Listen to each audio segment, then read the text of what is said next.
गौतम काकडे यांचे वडील शहाजी काकडे यांनी रणजित निंबाळकरांचा हा पुरावा केला होता नष्ट, त्यामुळे त्यांना झाली अटक। कोर्टात नेमकं काय सिद्ध झालं व कुठला पुरावा त्यांनी नष्ट केला ही सगळी डिटेल रणजित निंबाळकर सर यांचे वकील यांनी या व्हिडिओच्या माध्यमातून सांगितले आहे।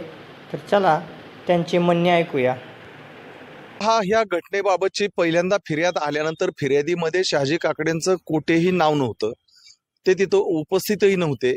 अशी सर्व पार्श्वभूमी असताना ज्यावेळेस गुन्हा दाखल झाल्यानंतर पोलीस खात्याने चक्र फिरवली आणि घटनेचा अतिशय वेगवान तपास सुरू झाला। त्या तपासामध्ये सगळ्यात धक्कादायक बाब समोर निदर्शनास आले की ह्या घटनेचा मुख्य असलेला पुरावा की ज्या ठिकाणी गोळी झाडली होती निंबाळकर सरांवर आणि त्या ठिकाणी निंबाळकर सरांचं जे रक्त कपड्यावर असेल, जमिनीवर असेल, त्या ठिकाणी जे सांडलेलं होतं आणि तो पुरावा हा या केसचा महत्वाचा पुरावा होता।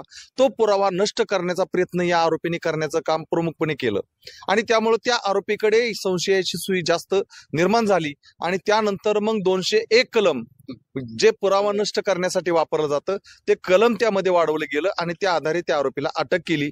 अटक केल्यानंतर तपासामध्ये आणखीन वेगवेगळ्या गोष्टी निदर्शनास आल्या। त्यामध्ये जो डीव्हीआर होता, कारण त्या बंगल्याला त्यांच्या सीसीटीव्ही कॅमेरे होते आणि त्या सीसीटीव्ही कॅमेऱ्यामध्ये ही असणारी घटना रेकॉर्ड झाली असण्याची शक्यता नाकारता येत नाही, परंतु तोही पुरावा नष्ट करण्याचा प्रयत्न या आरोपीने केला होता, म्हणून तो डीव्हीआर सुद्धा ह्या आरोपीला अटक केल्यानंतर जप्त करण्यात आला। त्यामुळं प्रमुख महत्वाची भूमिका ह्या आरोपीने यामध्ये निभावलेली आहे आणि हा आरोपी पहिले गुन्हे असल्यामुळे हा सराईत आरोपी आहे।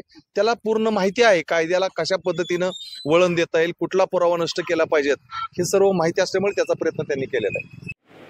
तर अशा चालू वातावरणातील गोष्टी तुम्हाला तुमच्यापर्यंत पोहोचण्यासाठी आपल्या चॅनलला सबस्क्राईब करा। जय महाराष्ट्र।